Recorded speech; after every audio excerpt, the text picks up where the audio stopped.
Go on, John. Go on, John. Hello.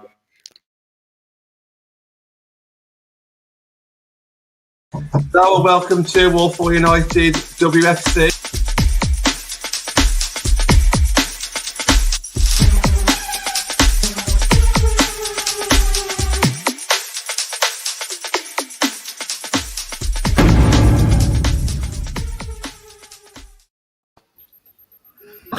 Welcome to Walsall United with me, John Foster, MUFC. Sorry, my computer just completely froze. I don't know what happened on my end. I just turned that. Come on, I'm live. And by then, I don't really press all my buttons. So, at least people know we're not. You're a cranny. I know it's not Manchester thing, is. Well, we're not in Manchester. I'm in Birmingham anyway. But Big Ben Craney, it is his birthday, so shout out to Matt. Happy birthday. Yeah, happy birthday. He's having a meal. He has left us a few points to talk about, which we will address at some point throughout the show. But yeah, look, it's a match reaction show. Man United 2, Man City 2, 10 points out of 15. 5 games have gone, and it's not looking too bad. It's top 3 on, looking like it could be at the moment based on points. Hello to everybody in the comments. Natalie, let's come to yourself first. Obviously, a few negatives, a few positives you could take out to that game. Yeah, I'm glad as well that he sort of said, Skinner said it was mixed feelings, because it was mixed feelings. I think we were all buzzing. I think we were all gutted and angry and like, what's going on? And then bang, 1-1, bang, 2-1, buzzing, yes, bang, 2-2. And I think at 2-2, I just thought, you know what, it is what it is, come on.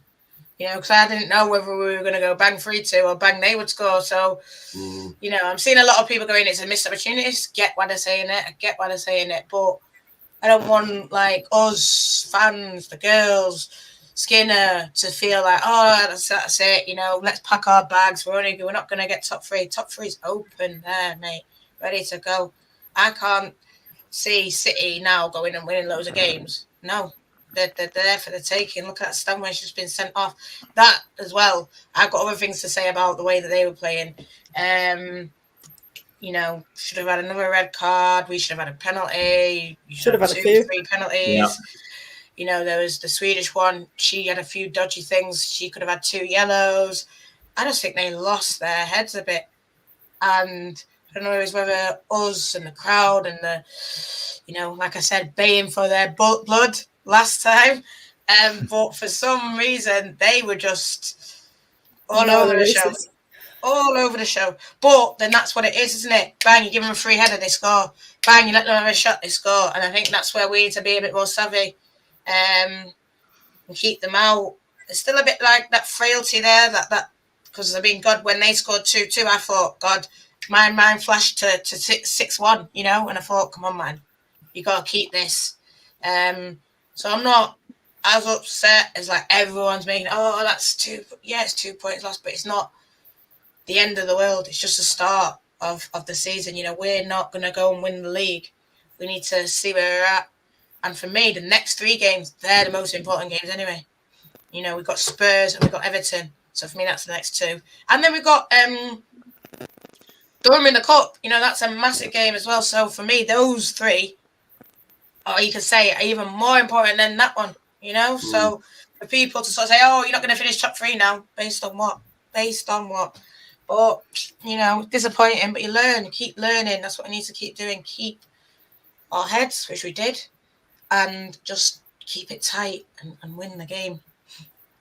Well, we definitely kept it tight. It wasn't like the Chelsea game, so it looks like you learned from that. And I do see it as a positive result, because you can look at every game and break it down and try and find negatives. But sometimes you just got to take a step back to look at the bigger picture, and the draw against City isn't so bad. You can go to every game and say, well, yeah, we should have scored there, but there's no need for that, otherwise you're never going to be happy, are you? So I think we're in a decent position, and it's even better the fact that City aren't doing very well. So, yeah, to me, I think that's when I walked out the stadium, I didn't know if I was happy or not. It was really, really weird. I didn't know whether to be happy about it. I didn't know if other people were happy. I wasn't too sure. I think I was relieved. I don't know if that's the right word. I think I was relieved. Yeah. Because I think it got to about 80 minutes and I was like, right, I think I'll take a point now. Obviously, I'd love a winner, but I think I'd take a point just to, yeah. Yeah. Is that basically the way you was leaning, Ben? Because my emotions was everywhere. Mate, to be fair, like, I look back on it now. I was disappointed at the end of the game. I really was.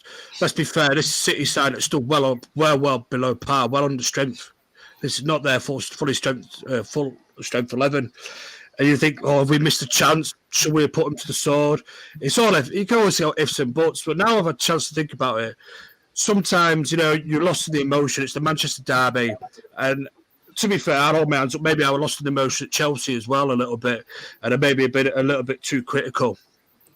Because at the end of the day, I don't like being critical. I'm not that type of guy. I'm usually a very positive guy.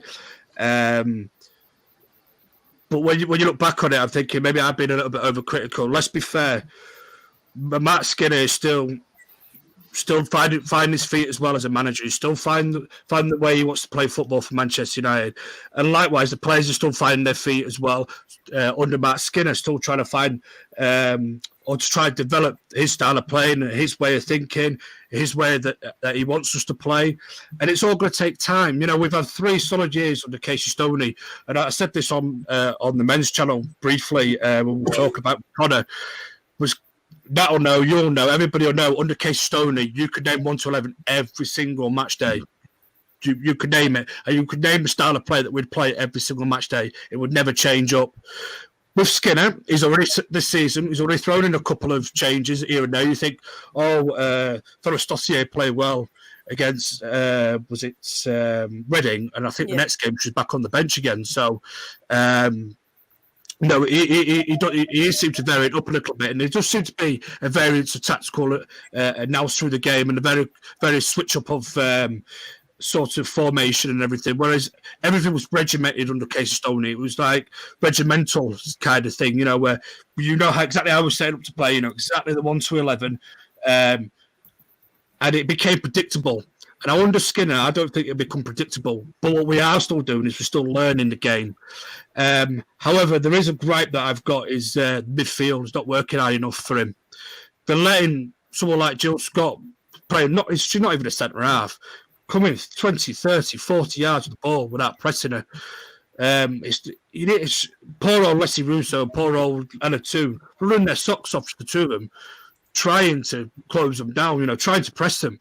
But we've got to press as a team. The midfield's got to step up one. I've dropped the pen, sorry. Press as a team, So poor old Leslie Russo, poor old Ella Toon are not running their socks off for absolutely nothing. We're working that as a team. We need to be working harder. But again, it'll all come as soon as we start. The more and more we play it, the more and more we get used to the way that Matt Skinner wants us to play. Remember, it's early days still. It's early days, and I more than most have got to learn that as well, because I have been over the last couple of big games. I have been quite critical, and maybe I shouldn't be as critical.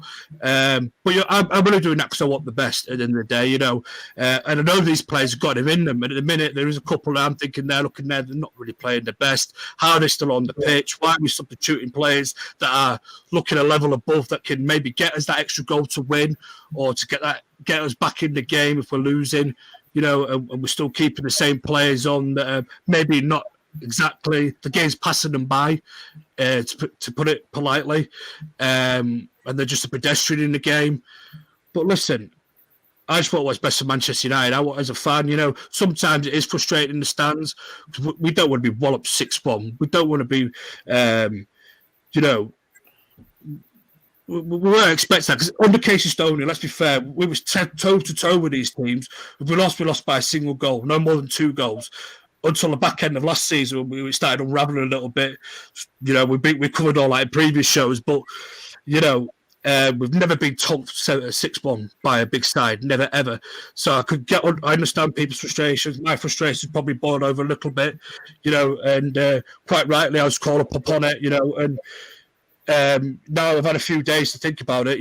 Maybe I've been a little bit critical. I'll hold my hands up and I apologise, but it's just because I want the best for the team. It's not because I want to be like, some of these people that like to have their 5 minutes of fame that are just like, slagging players off left, right, centre, or slagging managers off left, right, and centre. I just want what's best for my football team. I know we can play better. I know there's some players on that field that could give a whole lot more than they've been given so far. But at the end of the day, they're still learning. It's still a learning experience for us all, I just want to come in, Ben. I'm totally with you. Obviously we all know I've been hypercritical of certain players, and if you're all sat down, I'm not going to make a negative comment. So thinking about it and my philosophy degree, I'll take in everybody's point of view. Thinking about it, somebody said, I don't know if it was at the pub or at the game on Saturday, days emerging. Mark Skinner likes to pass a lot sideways and backwards, whereas we're used to my favourite friend Katie Zellum pinging them balls forward and people running on them. If she's not being told to do that and she's not being played to her strengths, then she's going to look rubbish. And that's probably where we're frustrated, because we're not seeing what she usually does, but Mark's not asking her to actually do that. So that might be something not negative that I'm going to say. But like Ben said, we all expect certain things, but them things now aren't applicable because we're not under Casey. We just have to, as Mark says, ride the wave and just try and get in with what he's trying to do. We'll get there. Obviously, City apparently are another big team. So because we didn't concede as many as we did against Chelsea, obviously that's an improvement. Yes, we conceded stupid goals, but again, they can be corrected. And then next time, we'll be on it. Yeah, I think, just to jump in as well, I think, yeah, when the match finished, I was a bit, but like almost immediately, you start thinking, you know what, 2-2 against them. I think for me, I got blinded by the fact we were playing against 10, and in my head, I wanted them to be all over them. But as you say, I think again, it was a discussion that happened later. I think they were that far off not pressing them. It must have been tactical. It must have been what Mark had told them to do, because you just wouldn't have. You could land a plane at one point. There was that much of a gap, sort of in between, on and on one side. And maybe Mark's looked at that himself and gone, well, maybe that's something we could have changed as well. And actually, with it being a derby, there's a lot of emotion around that. I mean, I loved when we did go 2-1 up. I mean. I just went absolutely mental. And I think part of it was you sort of emotionally go all the way up, and then we went 2-0, and then it was just a bit, but looking back on it today, and, we still beat what essentially should be the third best team in the league. And if you look at, if you see it almost like, not to make a boxing analogy, if you see the belt for grabs, the third place up to grabs, and you think, well, who are the challengers for it? If it's not going to be one of the previous top three, then I think we are the strongest out of the ones that are available. I think that, it's one of them, isn't it? Where I'm almost gone on a journey when it comes to the refs. Most of the time I started laughing when she got it wrong, and now I'm just like... I can't believe I said she was one of the best. She had a shocker. I jinxed it. And, and we'll probably go into more specifics, like Nat, alluded to. There's some things there when you're looking at afterwards and you're just like... But she got the red card right. I know it's like... she would have had a Labrador and a stick if she didn't. I get that. But it's still the women's game, and there's a bit of a sort of like underlying, did she really mean it, that goes on with some of the refs that isn't there. I think with the men's game, it was a clear Stonewall red card, and fair play to her, she actually gave it. I was actually quite shocked that she did, even though now I've seen it, it's clearly obvious. But it's obviously more of a thing about the refs, isn't it? I think we'll come back to the refs in a bit. I just want to come back to this comment that Vicky's made, because it was quite obvious in the stands that we weren't pressing like usual. And Nat, I'll bring you in on this one. There's obviously a reason for it. I think one of two things. It could have been Leah's fitness for a start, not just Leah, but all of them.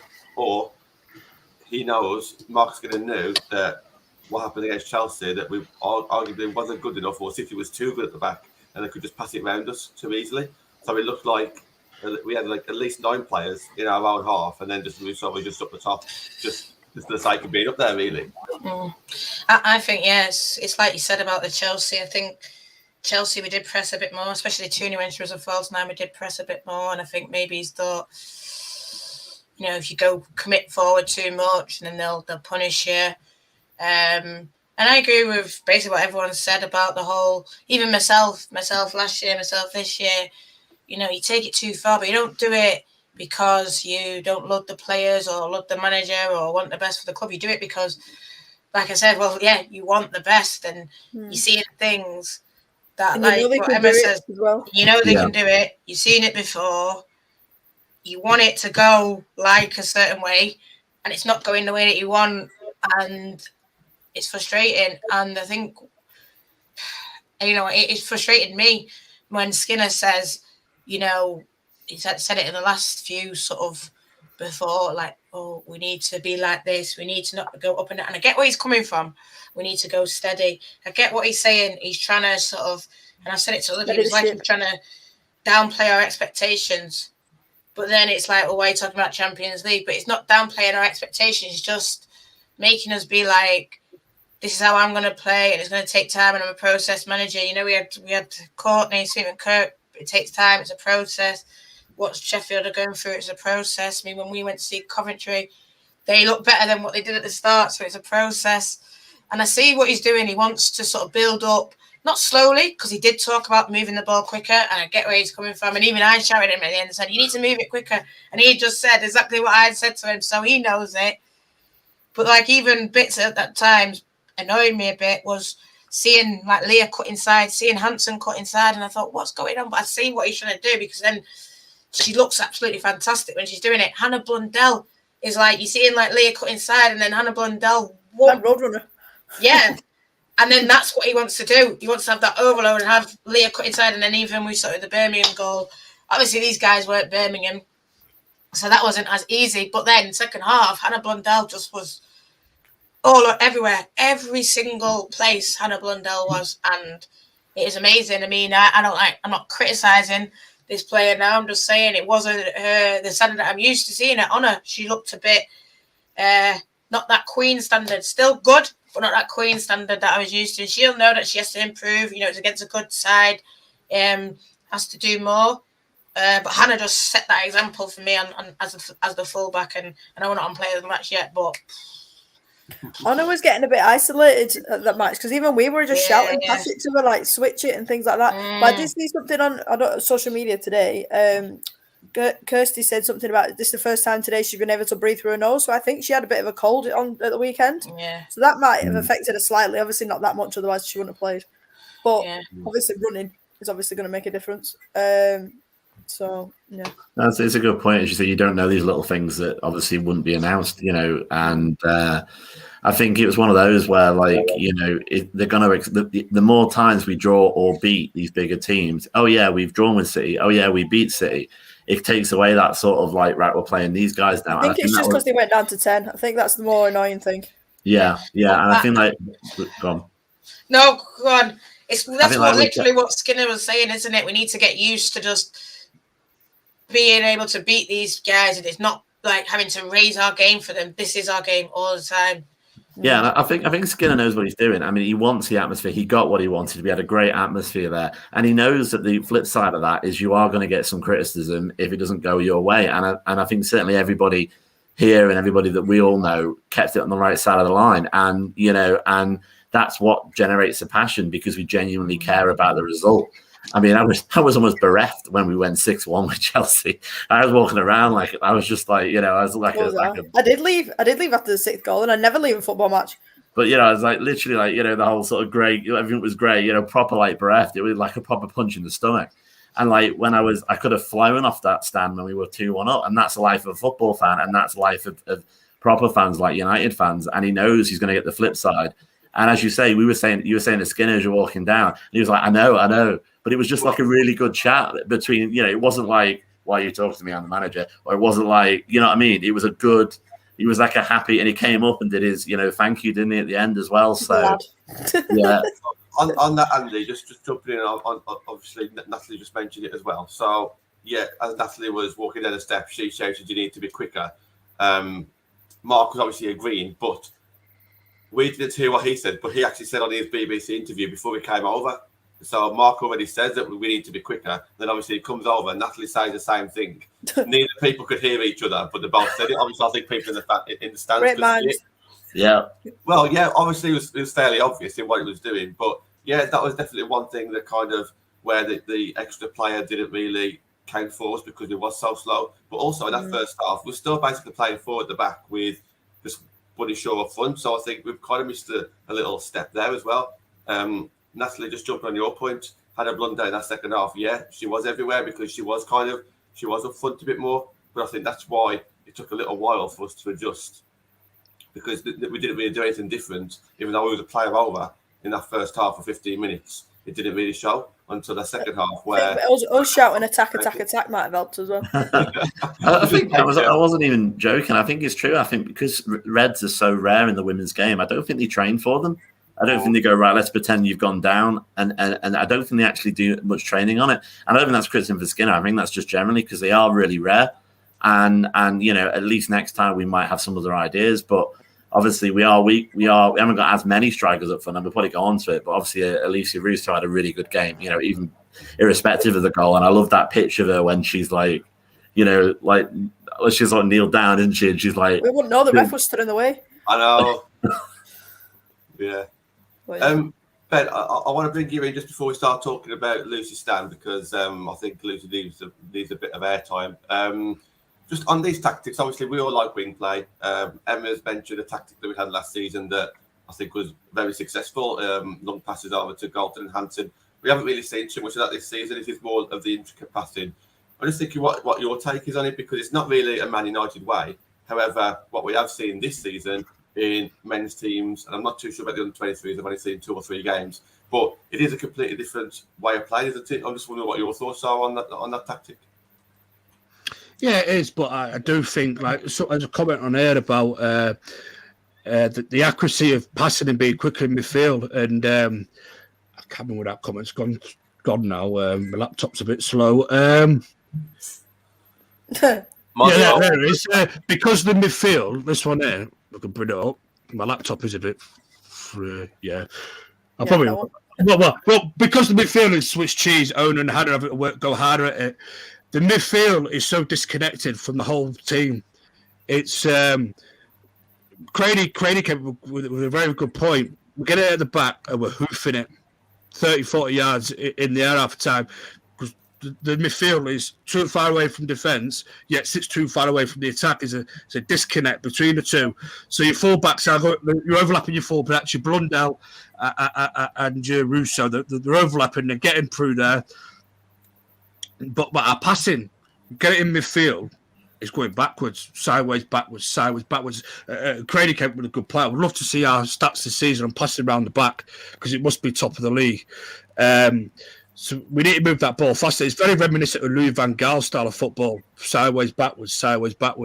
And when you have the odd overlapping fullback, and because there's a disconnect between the midfield and defence and attack, the ball very rarely gets there quick enough. And when the ball does, Manchester City are in position then to go bang and stuff it out. They've seen that ball, which should have been played that split second earlier or 30 seconds earlier. City have already read that. Greenwood, for example, already read it. She's on it, able to clear. I think they played Jill Scott at the back. We should have been on her. We should have absolutely battered her all 90 minutes. No one was anywhere near her all game. Mr. Trick there again. It's our press, and it's. I can get where it's coming from, because as you're right, it seems to be a Manchester United way of doing things this season, but you need to do it as a team. And the men are now struggling since Ronaldo's come in, because Ronaldo doesn't press from the front. He does not, he's not a player to press from the front. Whereas at the beginning of the season, your Mason Greenwoods, he will press from the front. United were pressing as a unit. The press was higher in the men's side.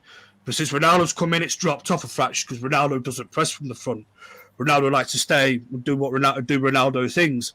So obviously the men's team are getting used to the way having to play with Ronaldo now. And I still think as I said before, we're getting used to trying to do this in the women's game. Remember, these girls a lot of these girls are still from the first Casey Stoney's team. They are used to the regimental way of Casey Stoney playing football. They've got to get used to it. We've got to get used to it, we've got to allow time. And that's something I think that I've forgotten. We've got to allow that little bit of time. Maybe even if you bring a player out that's been playing poorly for a game or two, sit them on the bench, say, listen, get your head right. And folks, just be a master at this. I need you for this game. In 2 games' time, I need you for that game. Get your head right, train hard, work hard. You'll be back in for that. Because at the minute, some of our passengers, and it's affecting their games, and you can tell. And maybe if we try and vary it up, put Boa Risa in the side. Give her a chance. I'm still struggling to think why Fuso's not even got any any real proper game time yet. You know, give her the last 10, 15. You're chasing the game against City. Why not try something different? Put her on Jill Scott. See if she's got the pace to get beyond Jill Scott. See if she gives question Jill Scott a little bit. You know, I just think also we need to play ugly football at times. You know, I think I'm not going to go too much on it because I think Matt wants to go on his show tomorrow. But the way Chelsea play and the way City play, in particular those two, when we come up against the so-called bigger top three, is they. I don't want us to become a dirty, fouling team, by the way. But what I'm saying is that they know the little niggly fouls. They know how to break up play. Greenwood was doing it perfectly all game. And as much as we try and vilify Alex Greenwood, she had a perfect game near enough. You know, she was breaking up play. She did the little niggly things she had to do just to break play up, just to get in our faces, get in our heads. I think we lack that a little bit. We seem to chicken out a little bit as well at challenges. It's like, you think, they're going for it, and then all of a sudden they're pulling out last second. It's like, don't be afraid to get hurt. It's a derby game. It's been like that for a while, though. It's been like that for a while about lack of bum challenges, They were tripping us up. They were doing this. They were pulling at our legs. Look at the tackle that got the red. Punching on her in the face. Punching people in the face. But like this is too far. But then you were tripping people up and doing that kind of little things. Yeah. Ben, just on your point about midfield to attack, because I think this is something that we need to look at. Because it's not just one game. This seems to be across the whole season so far. That's why we're not getting enough goals. Would you want to see a CDM, whether it be Hayley Ladd or Katie, whoever plays in that role, to pick up the ball from the defence and then ping it over the top to either Hampton or Galton, or would you like to see? You don't even have to ping it over the top, pal. What I'm trying to say is, I don't know why Hayley Ladd's not in this team, by the way, against his Chelsea, against his Cities, where she's the only player that I think is the master of the dark arts in a way.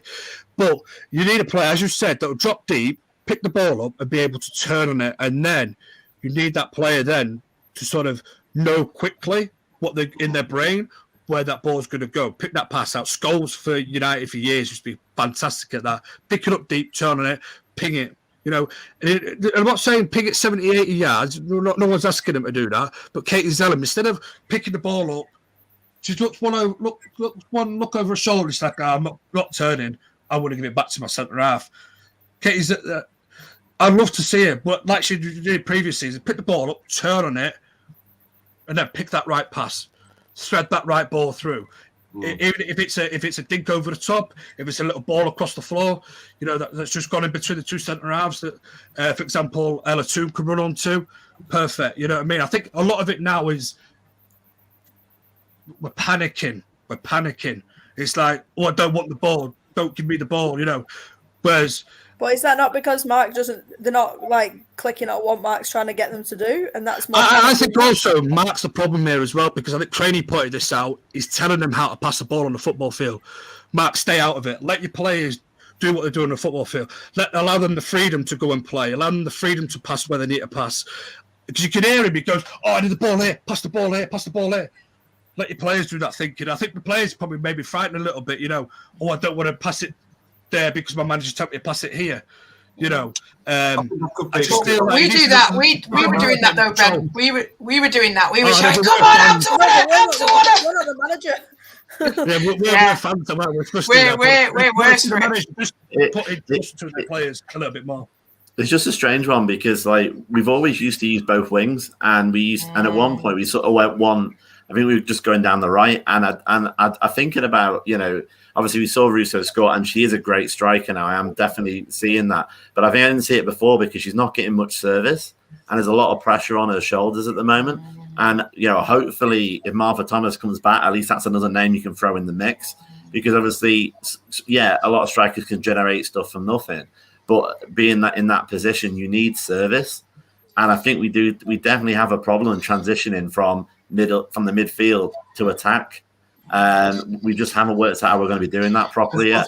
That's why I think Skinner's talking. It's almost like he's coaching them through the way he wants to pass actually during the game, because we know that they've kind of felt a little bit awkward doing it because the players have mentioned it pre-match and post-match. They constantly mention, we've got a new way of playing. I don't know if the players are actually not capable of doing it, but used to doing it. It's so different for them. But I think that's what it's still learning. Still learning. Yeah. So it's a learning process. You can't learn things overnight. Sometimes things may take 3 or 4 matches before it clicks, and they go, "Oh yeah, now we can do it." It's coming to like second nature.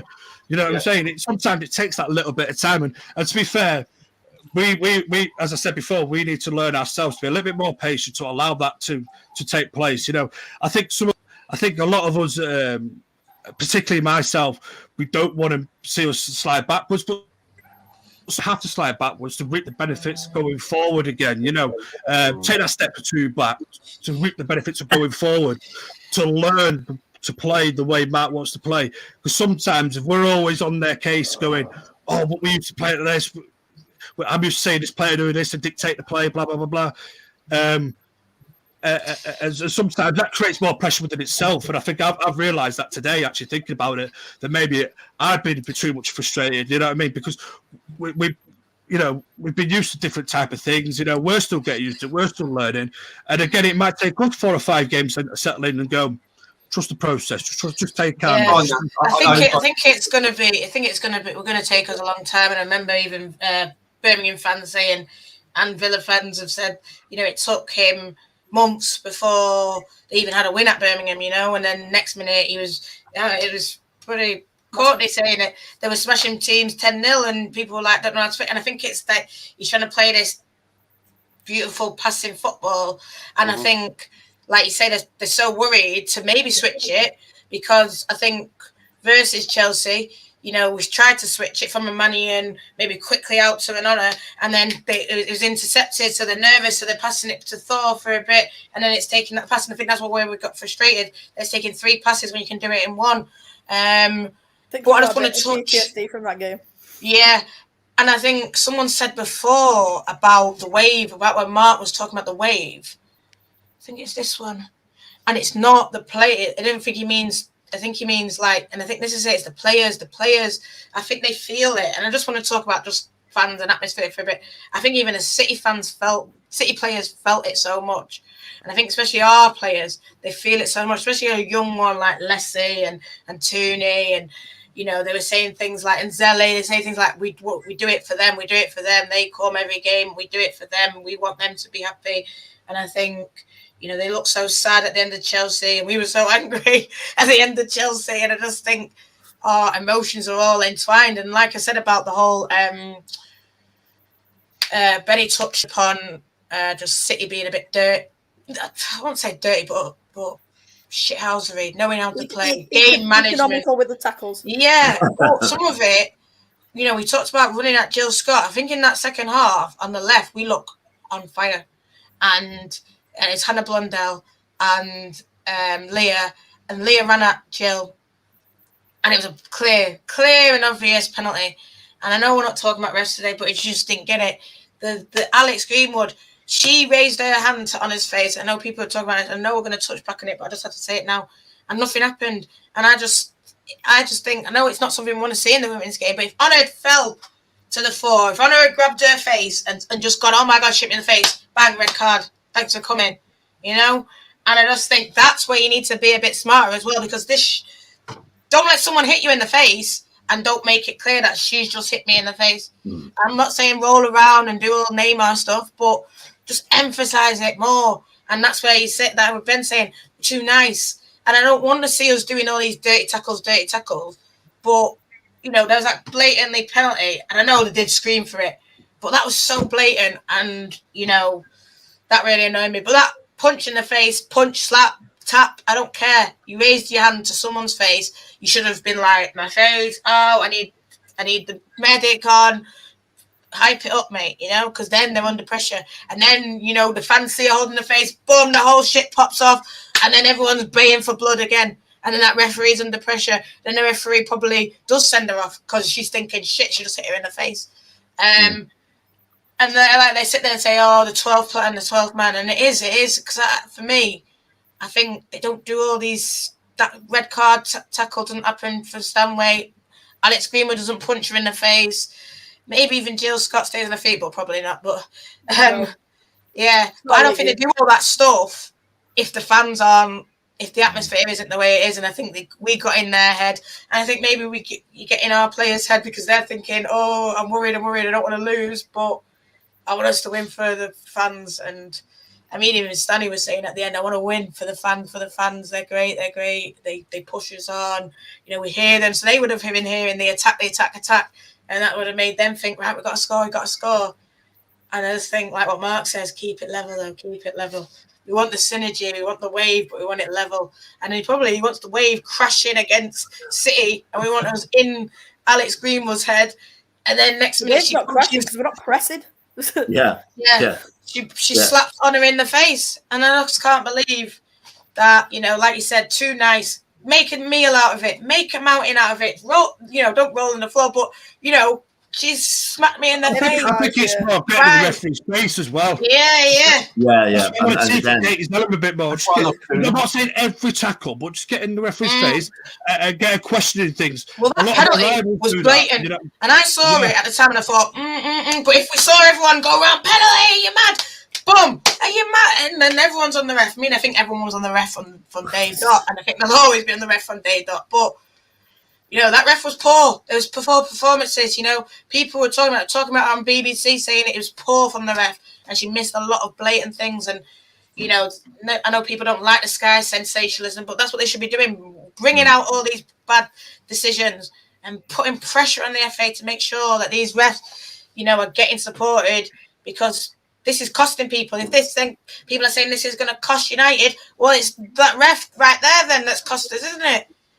No, completely. I mean, the thing is, going back with Ben saying is, I don't understand why Katie's scared to speak to the ref, especially at this level. They're not professional refs. Captains can go and speak to the ref. They can. Yeah, I'm not saying. Yeah, I'm not like advocating a yacht stand. We've all seen it on Twitter where like you could basically work out what the ref had for dinner. Like we're not talking about that. But I think we've gone the opposite way a little bit. But I think, you know, definitely with that game, and I suppose it's like, you know, to be honest, I was impressed. I saw Greenwood use a bit of passion. I mean, she's played for that many clubs. It's probably a good thing she's remembered it was a derby, to be honest.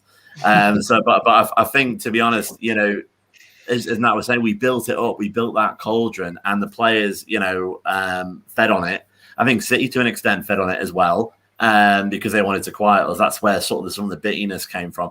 And it was a good derby, but there are some stonewall decisions where, as I said at one point, even me, who's obviously very quiet and reserved on match day, just was like, you're just joking, aren't you? Of course you don't give that penalty. Don't be silly. Because you just at one point, you either laugh or you cry. And I think I got a bit broken at the end of the game. Emma, I want to bring you in on Lucy Stan. So she's getting quite a bit of game time. Probably a bit more game time than we thought going into the season. And I don't regret any of it. I think she's doing a cracking job. I guess the first question is, would you now start thinking about putting her in the starting 11 more often than not until someone else comes into form? Now, it's really awkward because it means that you've got to take someone out. So you don't need to start saying about, oh, yeah, but what about this player? What about that player? Just her herself, I think, was the best she's played in a United shirt. She's coming on, she's scoring. She's so in touch with the fans. Natalie, you mentioned it about 10 minutes ago, and she really is. We saw it last season away from the ground, and I just think that she's just going from strength to strength. I mean, what are your thoughts, Emma?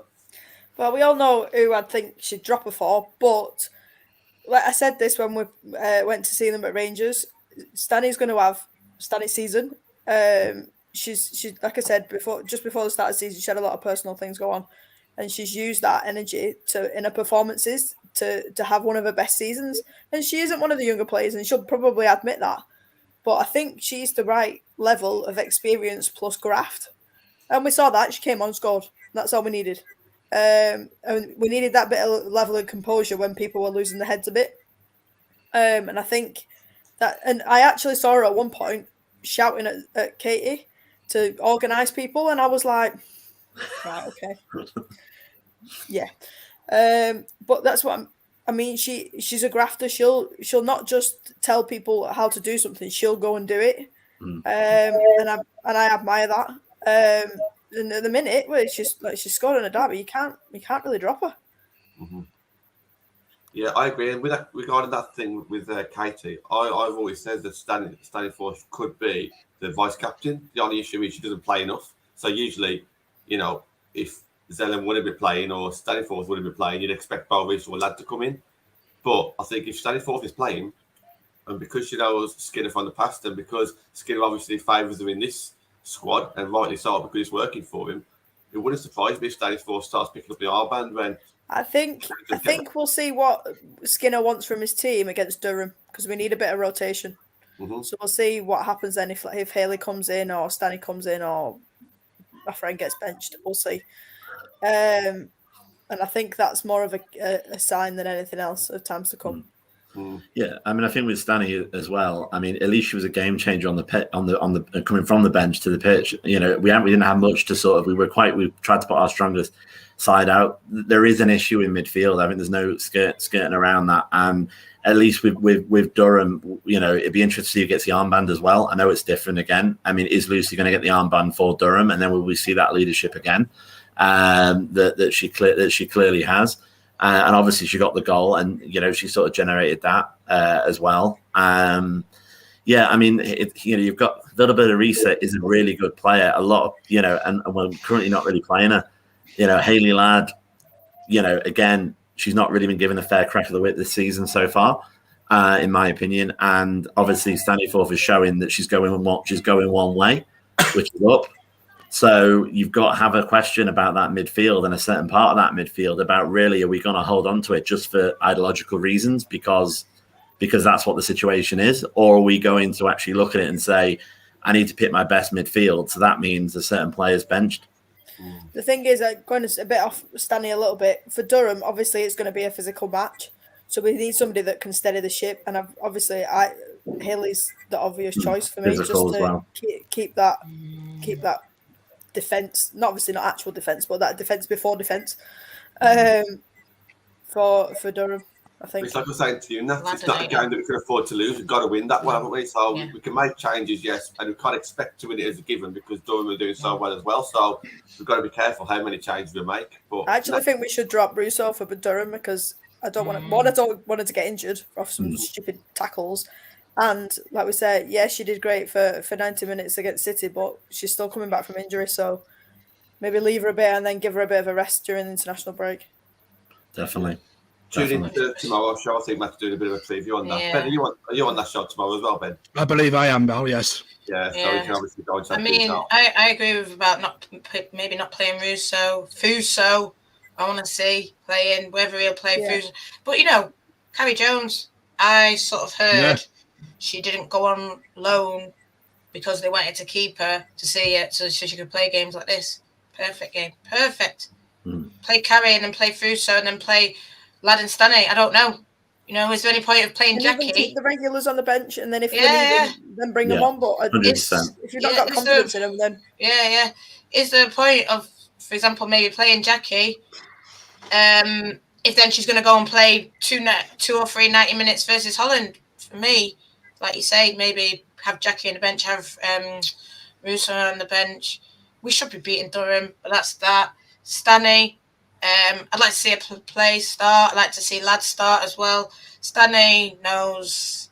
I think she came out and came in and came out. This was after the game. We were just singing a song, and John touches on the time when she spoke to us the after Leicester last year and Casey's last game, and she just says, I can't wait till this place is full. And you know, I think someone said to me, she said she sings like a song in the house. I was like, what the hell is she doing? I was like, I didn't hear that, mate, because if I'd heard that I would have dropped down to my knees and started crying. But you would as well. I would have, yeah. I think I'm joking. Fuso said to me, there we go. I was waiting. Listen, Fuso said, you're my friend, mate. I nearly cried in front of her. I just had to walk away a tiny bit and drop to my knees. I can vouch for that. I just had to drop to my knees and just go, oh my God, Fuso's friend. Anyway, never mind. That's by the by. But no, Stani, like someone said to me when she was coming on, and we were losing 1-0, but we sang her name just before she come on, and apparently she like looked up and gave a little smile, and you know, little things like that. She sort of said, and her voice changed as well when they were talking in the post-match interview, and that's what I always can tell with people. That's when you know it's genuine, because the tone of her voice changed when they started speaking about the fans and started saying like, we want to give them that, and you know, I wish they were there last season because it was really good as well, and you know, it's just genuine things. This is what's actually she's thinking and feeling. I'm not saying that all players aren't genuine, but it just always is different with Man United and our players, and you can tell they love it. And she was saying about, I got to celebrate in front of some of our fans, but I bet she thought some of that drum's coming from there. I've heard that, yeah, give it. And I just thought, yeah. You can see Russo like keeping it back, like, because I reckon she would have dived in. If that was in front of us, she would have dived in, and that's what you love to see. And you can tell she really loves it. You can tell she really means it. Well, did you see when Stani got sent off on, I think it was one of her last games for Birmingham, because she was kicking off with a fan and she'd already been booked. Like an away fan was winding her up and she kicked off and then she got sent off for a second yellow. Exactly. That's the kind of now when she's at United, away, you're never away when you're at United, and that's what they're saying now. You're never away, and it's true. You're never away. You're always at home because there's always that noise there for you, and she knows it. She knows it's real. She knows it's true. She's a true football fan herself, so she loves it, mate. And I bet she's saying, "Oh, in front of our fans." No, she was like, "Come on." I'm just happy for the second wave of her career. She stagnated a bit towards the end of Birmingham, and there were all questions of whether she would actually just retire. And obviously, she said, "Absolutely no. I'm still here. Here we go." And she goes in a few injuries as well. And then obviously she's come to United, second chance Sunday, and smashing it so far. Ben, Andy, I know your fondness of goalkeepers. Mary has made 2 fantastic saves. So unlucky on the second one, but just a shout out because those saves were just second to none, weren't they? Ben, do you want to start us off on those saves? Mate, that's what happens when you have a top quality level goalkeeper that's an international. I know she comes under, I don't understand why, but criticism from quite large quarters of the internet-based fans. Scares me. Yeah, it can be worked on that, though. I mean, let's be fair. The men's side, David De Gea's production is sometimes questionable as well. It is one of the best in the world at one point. Like David De Gea, though, I think the competition that Mary Earps has got now is definitely giving her a kick up the backside as well. I think she was maybe a little bit too comfortable. I don't think she was getting that competition from, no disrespect from Emily Ramsey and Frank Brentley just yet. They're not just quite ready yet. But now there's a goalkeeper, a second choice keeper there that will push her all the way, that wants to start a game. So Mary Earps is now, you're going to have to see the very best of Mary Earps. I think them saves were absolutely top draw saves. She basically kept us in the game at times as well. It's like, I actually think that international call-up's done her a bit of a. I think that's what I'm saying. I think it's sort of breathed new life into her as well. And I just think when you've got a number 2 that's equally could be your first choice, but equally has could equally be your first choice number 1. A little bit of a different goalkeeper, a little bit of a different style, but you've now got that pressure. She's now got that pressure there. She has to perform, and I agree with you, Emma. I think that call up for England now, that because she's had a good start to the season and she's had to come flying out the blocks, has done her a world of good. And Serena being there as well, making decent saves, will probably give her even more of an hopeful. Absolutely. It's good to see, because I think she's a top keeper. Sometimes people criticise goalkeepers without even having to play in the position. The position is the hardest position to play in the football field, because for sometimes as a United goalkeeper, for a large amount of times you're not doing anything. You've got to stay there. You've got to stay switched on. And it's very, very hard to do that. Whereas she went really high at one point in the first half, and I was like, "Mary, don't you dare!" She was literally like halfway between the box and the halfway line, and I was like, "Don't get back." Yeah, but it's like other goalkeepers, they might have 10 shots to save in the first 10, 15 minutes of the game.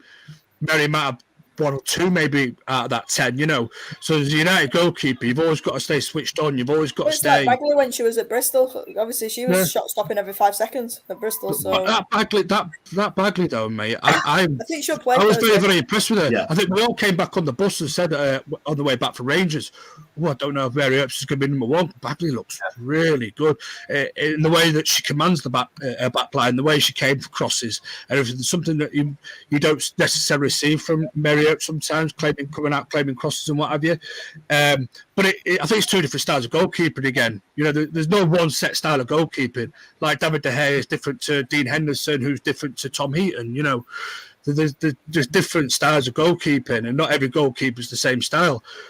But what you see it happening with Mary Earps, I think Bagley's come in and Bagley's gone. I might be a little bit younger. I might not have the international experience that Mary has experienced. I'm not played Champions League like Mary had Wolfsburg for a little bit, or wherever. But what I can do is I can lay my gloves down and properly challenge her, at training, push her as hard as I can push her. And it's exactly the same. She would have signed if that wasn't a goal, to be honest.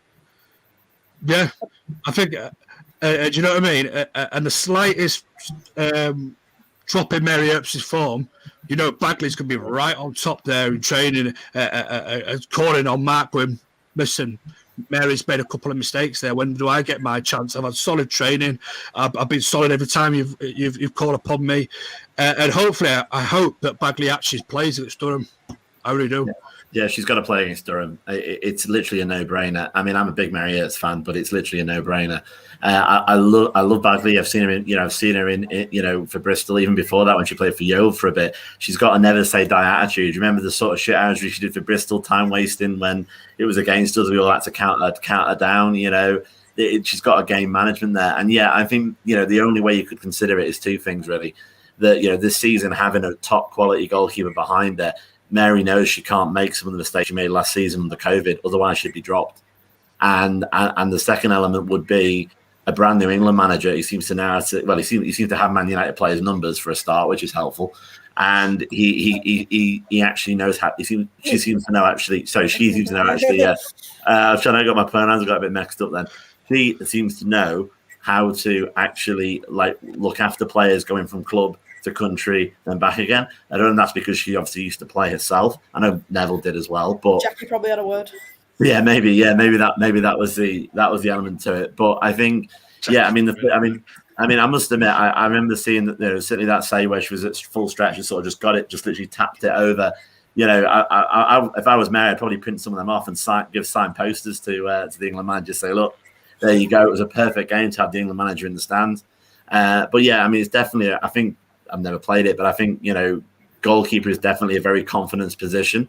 And, obviously with Roebuck still being injured, she's most likely going to be playing for England against Northern Ireland. Again, hopefully that's going to go well. She did well this weekend. It's kind of steamrolling in a good way. And then Durham is always going to be the play where Bagley was going to come in. So she's not going to have an issue being on the bench. That was probably always going to be obvious. She's not going to feel slight. I've just thought as well, touch wood, it doesn't happen. But if something if last season Mary would have got injured, we'd have been screwed in the season. This season, God forbid, nothing does happen. But if it does, we've got Sophie, and that's not as much of a crisis point as it would have been last season. The only thing that worried me slightly, and I think it was against Chelsea that Mary went down, and I saw Sophie. She got clattered. I saw Sophie come up and she was about to walk and she looked like that was Chelsea. That was because we were on. It looked like a deer in the headlights. Now, I don't know if that was because she wasn't really expected to play, and obviously if she knew she was going to be number one, but that was just a bit of a, okay, because if I would have expected to be not happy that she was injured, but right, okay, this is my time kind of thing. And she looked a bit, oh my God. I think she could see the players were just about to get arseholed, so I think she was just a bit like, here we go. So, hopefully that was that. Let's talk about the second goal, Russo. So obviously you was on the fans forum on Friday, really singing Russo's praises. Not that you need to. I think 95% of the fan base loves Russo, but I think it was a good game for her on Saturday. I was going to say Sunday. On Saturday, got another goal.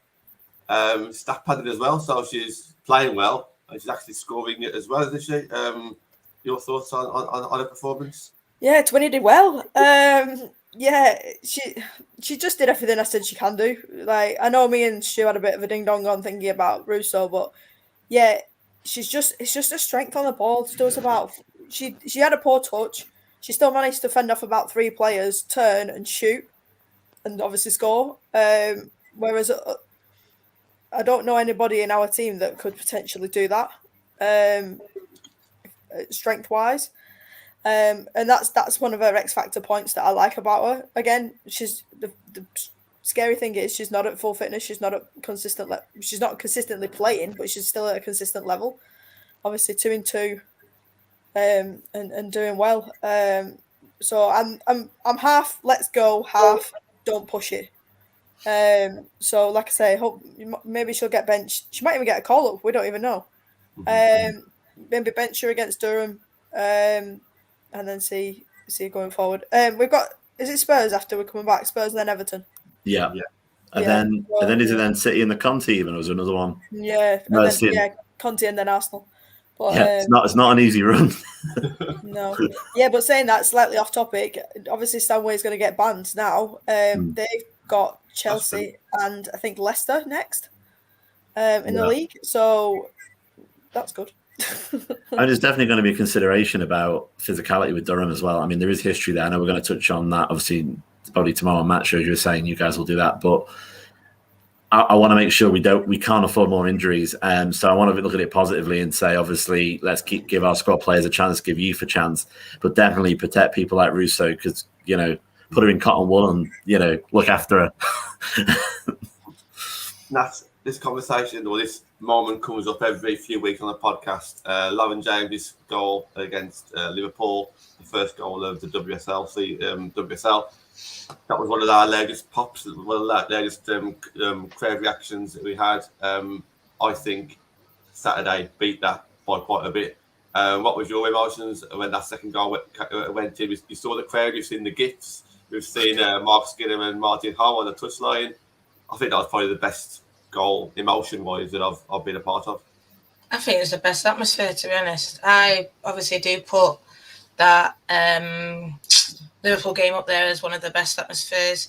But for me, Saturday topped it by a mile. It was everything you want. Obviously, they had a drum. We were singing We Don't Need a Drum, as we do. We were just singing constantly.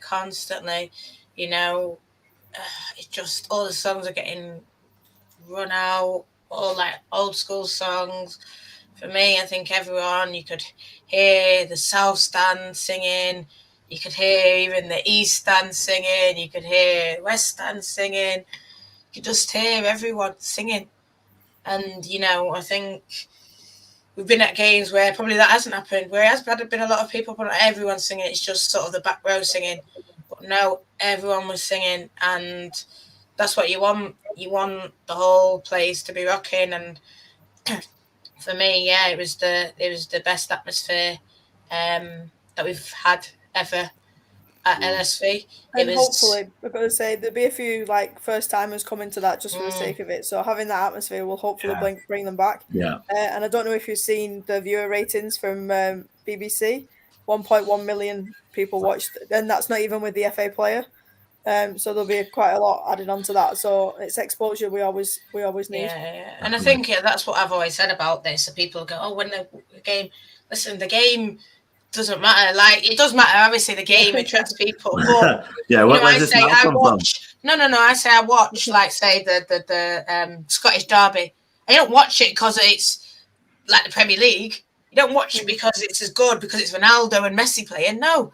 You watch the Scottish derby because it's two sets of fans going at it. It's people who are so passionate. You hear the songs, you hear the chants. You want to go and join in. You love it. And then that's what, I'm glad I knew 1 million people would watch it. It was never in doubt. It was on BBC. It was midday, Saturday. People were going to watch it. But, they showed us so much. They showed the fans singing. They showed us whatever. They showed us jumping on each other. They showed Mark jumping in the air. They showed, I've seen a tweet from Amber talking about the South Stand going mad. But it's talking about the South Stand. The South Stand was going mad. They showed pictures of that. You can see everyone in the South Stand. And like I said, it's gone from it just us jumping on each other to the whole stand jumping on each other. You know what I mean? It's gone from that kind of fandom levels, and it's see Connor saying brilliant. It was like being at or TRA. That's what it's about. It's the same. It don't matter. You want to have that same level of singing, level of support, passion, and celebrations when we score. Shout out to John to stop on that comment there. He came to his first women's game on Saturday, and lovely to meet you. And I'm sure you'll come back. I know that you enjoyed it, so thank you. Yeah, and Connor's absolutely right on his comments as well. I think it's time to start our play with the match then. We don't want to mention the city name. Ben, we'll start off with yourself. What I would say is I would shout out Toonie, the way she kept on going up to the referee. You mentioned not enough playing job from a referee. Tooney, I watched it back today and I've seen all the tweets and everything going around. She was fantastic. She actually done what she was supposed to do, and I'm glad she kind of got a lot of recognition for that, because it's one of those things that people sometimes miss. But thankfully, Twitter didn't miss it. So, yeah, just a bit of a shout out to Tooney on that one. But, Ben, yeah, you're a player of the match? We've already mentioned her, mate, just previously, and I'm going to go outside the box a bit with Mary Earps with them saves, mate. Without them saves, mate, it would have been curtains. So, for me, Mary Earps. Okay. Andy? Well, I mean, we've got the energy, the red wave, and all this kind of business. Well, our Duracell bunny was Hannah Blundell. I mean, she was just going and going and going and going and going and going and going and going and going, and she was, she's exactly what you want in that respect of it. Whistle to whistle, and I think she just brought what she started to bring, which is a sort of almost an attacking threat, at least bringing it up with a bit of pace. But yeah, I think she played really well. So I might not be the only one who says that, but yeah, Hannah. We'll carry on going around clockwise. Emma? I actually can't decide. I think I'd go through a three-way spine. Mary, Stani, and Russo. They all made different points that were obviously Mary with a save, Stani with the first goal, getting everybody up to it, and obviously Russo for what she was doing. So yeah, three-way tie. I'm leaning towards Russo myself on this one, so I think Natalie, you've probably got the final decision on this one. No pressure. I see what Connor's saying, but I'm sorry, it's Blundell for me. We wouldn't have got those 2 goals if it wasn't for her, and I just think she drove us forward. It was her being the energy, and I think her driving forward with Leah there, then Leah started driving forward. Listen, come back again, you'll have a good time. Leah driving forward and Blundell overlapping her, and then her and Tooney linking up. And yeah, like Tooney is they put a tweet out today and just said it's either an assist or a goal every game. Which one do you want? Or you can have both. She is absolutely on fire this season, Tooney. So, obviously you could shout her out for player of the match, but no, it's got to be Blundell for me. I think when I saw her at Rangers, and I remember, and I was telling her, run down the wing, Hannah, run. Yeah. And that's all I said to her, run. And, yeah, you remember. I was shouting at her, run. And now look at her, bang. She didn't even know when to tell her, look at her, run. And it's great to see. She's full of confidence, and it's, this is and especially coming to a new team as well, because she spent all her professional life at Chelsea. So it's a massive change of scenery, especially coming into a team with a new manager. Yeah, and I think she's a bit shy. I don't want to say she's dead shy, but I think it's taken her a while probably to think these guys are mad, legit mad. But she sees it and she loves it, and I think even when she was clapping her at the end, she probably loves it, and coming out, she was sort of like, "Hey, you guys, no, but thank you," and I think she's a bit like, "Oh, what are they about?" But she's coming round. She's getting that confidence. She's building herself up, and boom, fans' favourite, mate. She's gonna be, and then she'll have to fight them off. I just wanted to say one last point before we end up. I actually think it's really good that we can't pick a player in the match. Each member of the squad is actually raising the game, and everybody's doing well to a point where we can't pick one person that's making a difference. Whereas before we'd be like, oh, they play well, boom. Whereas we can't decide, and I think that's a good thing, and hopefully that continues. Yeah, awesome. We've done our 60 minutes, so we are going to shoot off. Just what to expect from the channel this week. So we've touched on tomorrow's show. It's going to be really good with Matt, Anthony, Ben, and Gareth, I think, are on that one, I believe so, mate. I believe you're right on that. Yeah, cool. So that's going to be a bit of a Durham preview, but also a bit more on the topic that you mentioned earlier, Ben, about how soft potentially we are in the midfield. And just so I think that's something that we need to discuss, and I think that's going to be one to look forward to. Wednesday, you've got a show out. Have we got a topic for that one yet, Nat? Yeah, it's I think before we did the NWSL one, it was me, Vix, Zoe and Chloe.